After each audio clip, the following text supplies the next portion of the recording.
Hi everyone, this is Ronnie from Everything Vive, and before I start today's Game Talk episode, I just wanted to make a quick announcement for a Steam Key VR giveaway.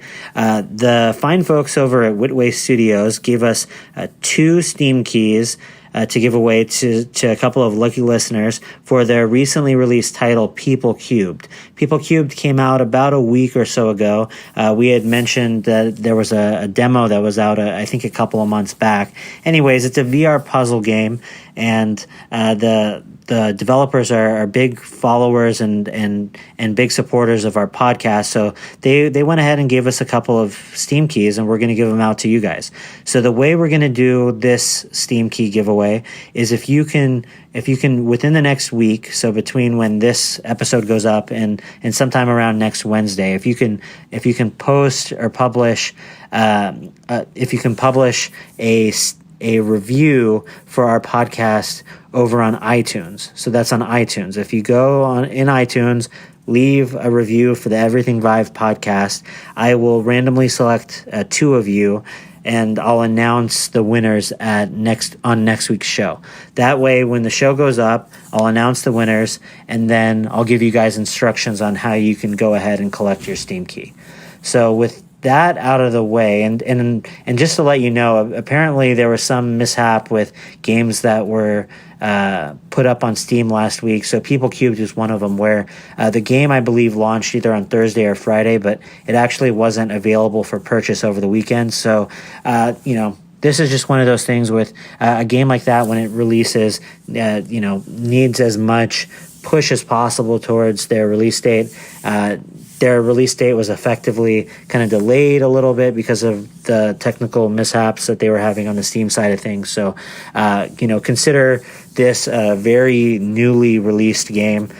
So go check it out, go support, and I'm definitely gonna, be on the lookout for any reviews that you guys post for our podcast, so that I can give away those Steam keys next week. So moving on, we definitely have a lot of exciting news and exciting games to cover in the next couple weeks or so. I already have some time put into Vox Machina, which is an excellent game that hopefully me, Damon, and Zane are going to get some real good co-op time in over the weekend. And then I'm also excited to cover Ground Runner Trials, Jet Island, Accounting Plus, virtual reality, all kinds of games that are on my backlist that I really, really, really hope to tackle soon, so I can get my gameplay impressions out. But before we get into those games, today's episode is going to focus on one game in particular, and a game that I was really impressed with, actually, and a game that I'm excited to put in more time now that I've spent a good hour or so playing it. That game is Transpose. Now I'm going to talk about my gameplay impressions of a game that just was released recently called Transpose. Transpose is a very interesting title. It's a puzzle game set in a very, I wouldn't call it necessarily bleak, but very cerebral, kind of very amorphous, kind of strange sci-fi environment. And it's a really, really interesting game for several reasons that I'll get to. But really, one of the things that just is making me realize after playing this game is just how incredible VR has been for the puzzle genre lately, and how it's really looking like a lot of the most unique experiences for puzzle games are starting to show themselves in VR rather than traditional games. So kind of looking closer at Transpose, this is a almost dreamlike VR puzzle game is what they're billing it as, from Entertainment One's award-winning studio Secret Location. And the creator of critically acclaimed VR titles, including Blasters of the Universe and Sleepy Hollow VR experience. I haven't had a chance to check out those 2 titles, but given how much fun I had playing Transpose, at least in this first hour or so that I've had a chance to play it, definitely interested in looking into their work a little bit more. So the way I'm going to break down my thoughts on Transpose, and again, I want to preface this by saying I spent about an hour in the game so far, and what I'm hearing from looking at some other people's thoughts on the game and just stuff online, most likely this game is probably be about 8 hours or so in length from start to finish. So take that, keep that in mind. I played this game for about an hour, so probably about an eighth or so of the way through the game. I'm going to break down my thoughts, according to three main points: atmosphere and tone, gameplay mechanics, and then finally talk about controls. And then I'm going to give my overall impressions.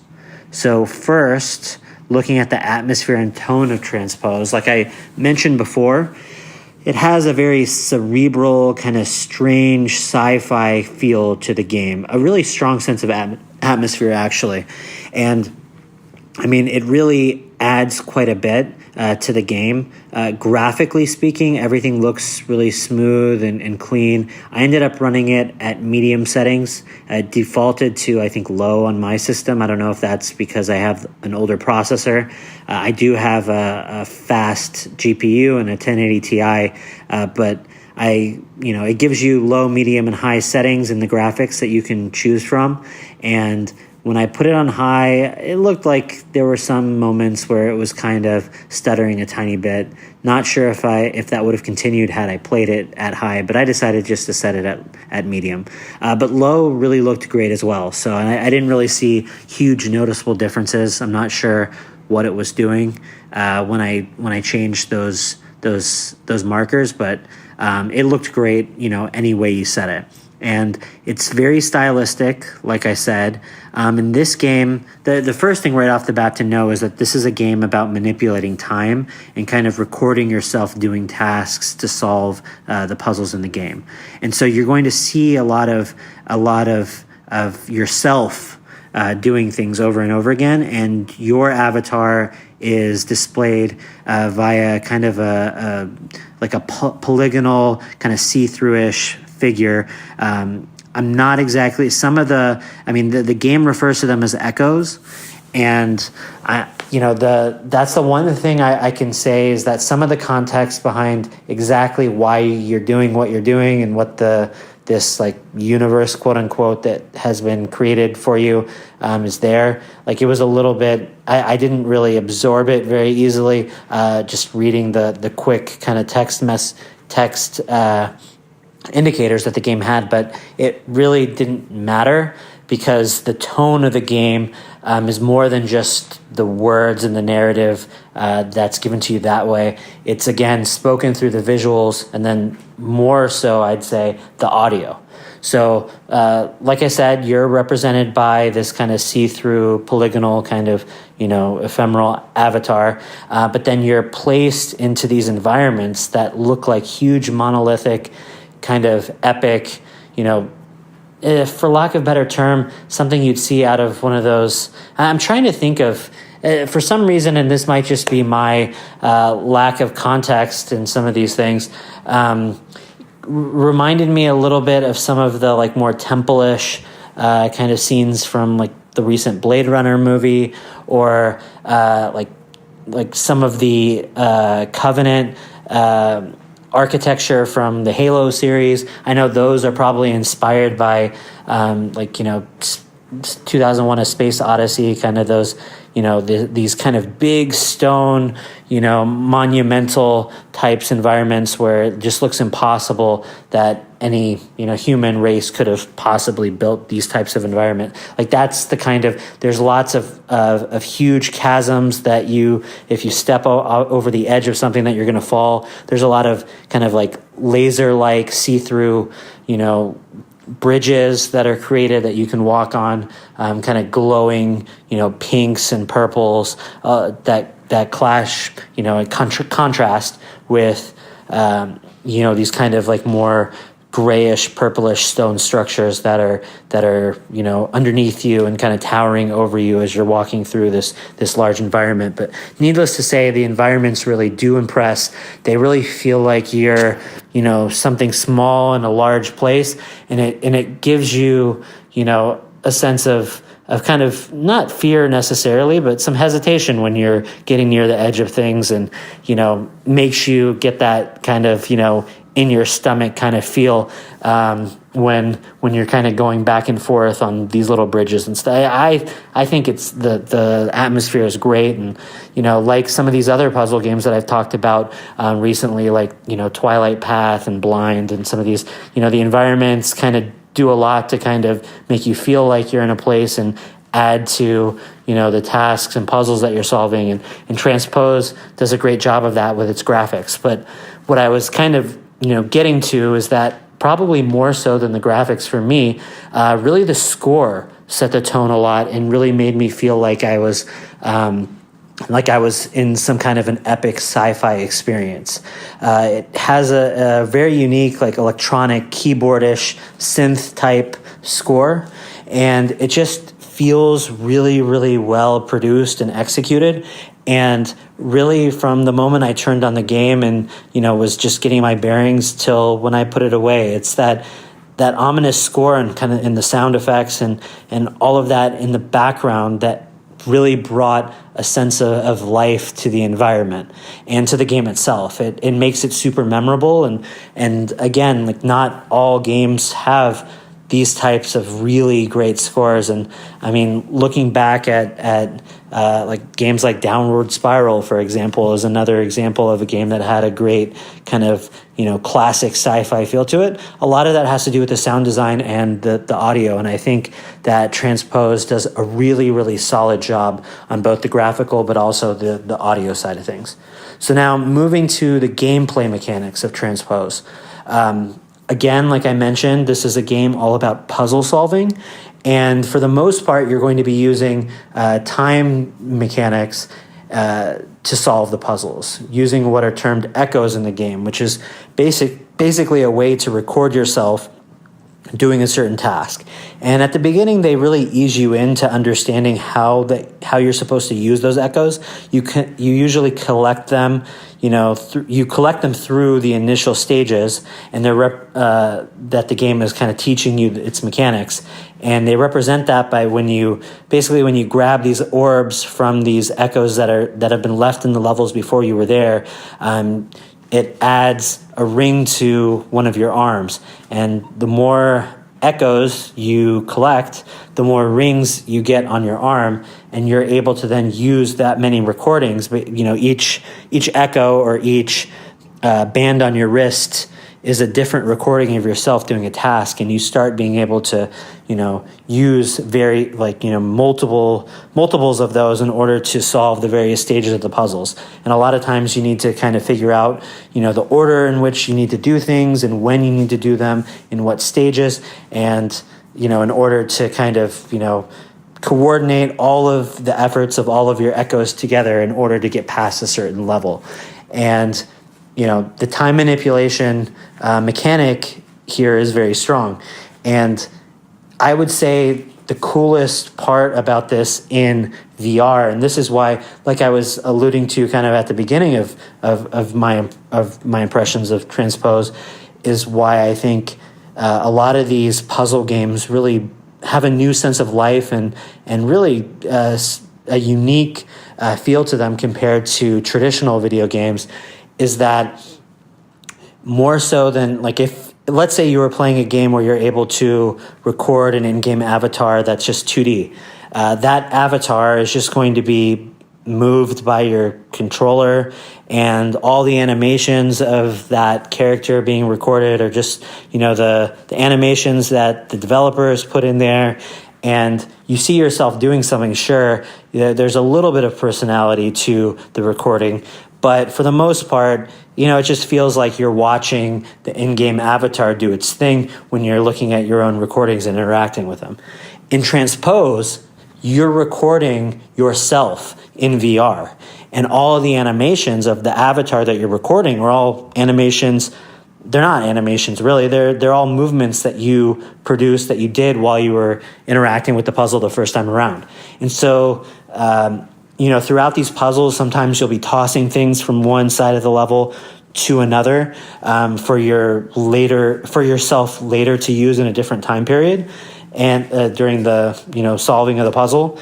And in a sense, you start actually interacting with yourself in these puzzles by recording yourself, in these throwing actions, for example, or movements, so flicking switches and so on. And so you are actually, like, sometimes you're tossing something to yourself, and to watch the echoes that you recorded, go through the level and then interact with them in that way. It's really cool, because one of the best things about VR co-op, for example, is the fact that people are really able to express themselves highly in these games. You feel like someone's actually physically there. And it's a really interesting concept to be playing a VR title with yourself. And that's exactly, what's often happening in Transpose when you're solving these puzzles. So definitely super, super, cool concept, very unique. And like I said, it's something that I think has a quality to it that you wouldn't be able to really experience in any other type of on any other type of platform.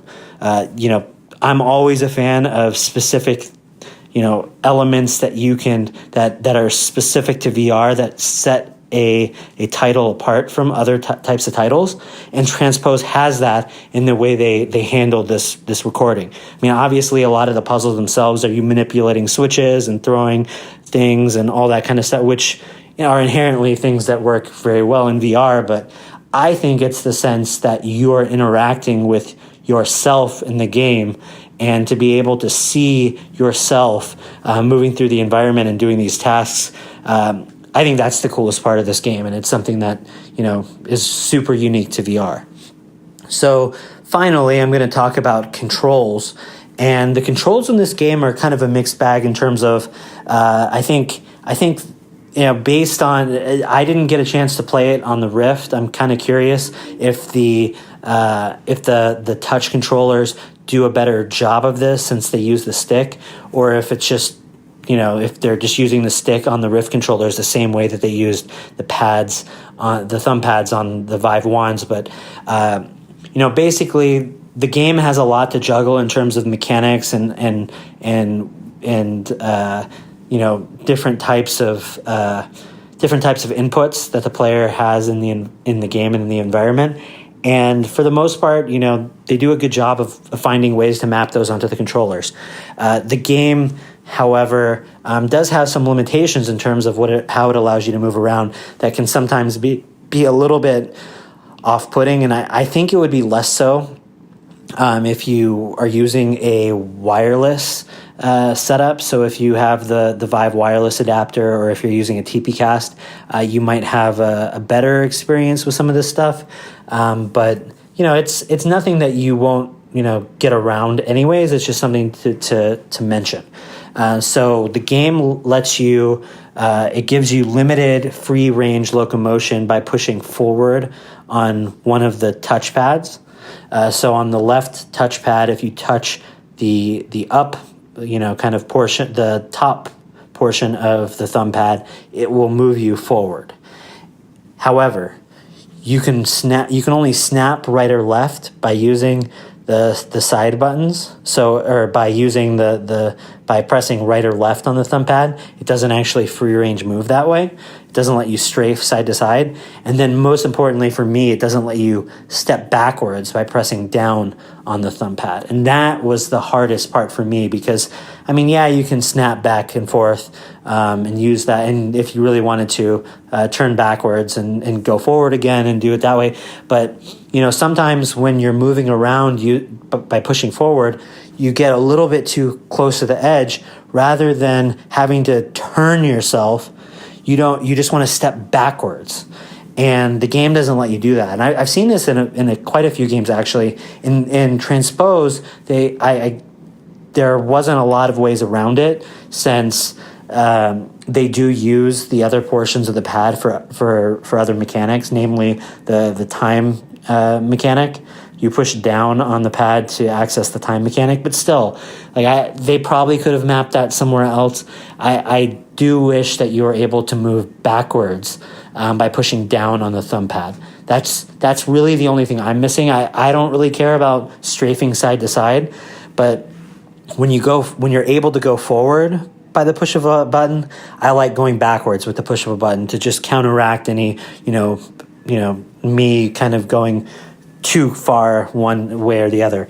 And as it stands right now, because you can't do that, basically if you get too close, you have to physically turn around, you have to rotate the character around using the clicks, and then you have to move forward to get back and then rotate yourself again. That's a little frustrating. You don't want to feel like you're a tank, especially when it's you in the game actually trying to move around. You want to feel like you're able to move around, as easily as humanly possible. And you get used to moving forward by pushing on that thumb pad. It would be nice to be able to move backwards, at least for me. But as far as, everything else, you're also able to teleport in the game. You mostly use that to get to do vertical kind of and horizontal, moving across gaps. So anything that you wouldn't be able to walk over, you can kind of teleport to, and you can use that to speed up movement in the game when you're at far distances, though the teleportation doesn't let you go very far. So in all honesty, I think you mainly will just use it to go up and down. You probably won't use teleportation a lot to speed up movement, in my opinion. But I mean, besides the fact that I wasn't able to move backwards, everything feels pretty good, and you're able to interact with levers, like I said, and grab certain objects, and all of the time mechanics in the game are super accessible and very intuitive. That's the other thing that the game does, is it places a lot of additional mechanics on your in-game avatar arms.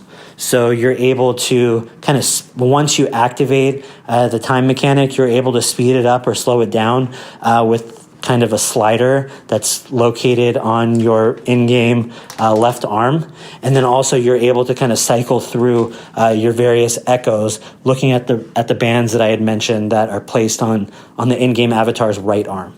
And so all those things, once you get used to them, like, they're very intuitive and they feel good, and you're able to do what you need to do with those.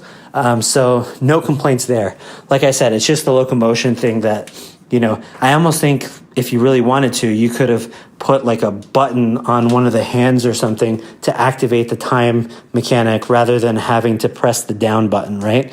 So you could, like, when you're ready to activate the time mechanic, look down at your in-game avatar's, left fist and press a button on it with your right hand and activate the time mechanic that way. Create a button in-game rather than having to use the pad for that. So then you can use the down, button on the pad to actually move yourself backwards. I don't know. That's just like a quick idea. Not sure if that would work or not, but regardless, like, overall, the controls do what they need to do with a little bit of awkwardness that you do kind of get around. A lot of that kind of spinning and in place kind of movements that you try to do to counteract some of that stuff are a little bit more cumbersome with the wire attached to you on the headset, but I can imagine it being a little bit easier and less cumbersome if you were using a wireless adapter. So keep that in mind. So with all of that said, my overall impressions of Transpose were very good. This is an excellent game for anyone looking for a great puzzle VR title. And like I had mentioned earlier, I mean, I only played about an hour of it so far, but based on what I'm reading, it looks like it's several times that amount. I mean, really, most of what I've done so far is just learn the mechanics, and it's only going to get more complicated from here. But the game does a great job of kind of guiding you through. The game isn't too difficult from what I've played so far, but it isn't too hand-holdy and easy either. And I've definitely heard that, from others that have played further through the game, that the kind of the ramp up of difficulty is rather satisfying. So it's definitely going to be good on that front. They're asking for $20 for this title, and I think that's a great value given how much is here and how great it all works. I actually really had a lot of fun with this one, and if you're extremely interested after listening to this, I'm not sure how much longer it's going to be up, but there's a current Steam sale right now 10% off, so you're able to get it for closer to $18. I really think if you're into puzzle games, that this is a really good one, and it's definitely something you should check out. So those are my thoughts on Transpose, and really I leave this game with a takeaway that the VR platforms seem like the go-to place right now for great puzzle experiences. When it comes to finding interesting ways of interacting with the environment, I mean, it kind of makes sense when you think about it. The environment in a lot of VR titles is really kind of the main, secret sauce, so to speak, and how you interact with that environment is usually where you're getting the fun out of the gameplay. And a great way to interact with the environment is solving puzzles. And so, there have been a lot of really good puzzle games that I've been seeing be released right now. We definitely have some more that are going to be, that we're going to be talking about in future episodes. And certainly there have been a lot in the past, but this is definitely, Transpose is one puzzle game that I think really does a great job of doing something unique. And while it doesn't really tell a strong story, I'd say it's different than games like Twilight Path in that sense. You don't really have any kind of strong narrative, at least anything that I really left the game with. But what you do get is a really strong sense of atmosphere and tone. And that you get that experience of being able to interact with recordings of yourself, which in VR is just super fun and super cool. So that said, I'm going to end my thoughts on Transpose. And yeah, we're always excited to hear from you. So if you ever want to, shoot us emails, contact@everythingvive.com. Or also you can email me specifically, Ronnie, RONNIE, @everythingvive.com. And we look forward to hearing from you all. Thanks, and have a great one.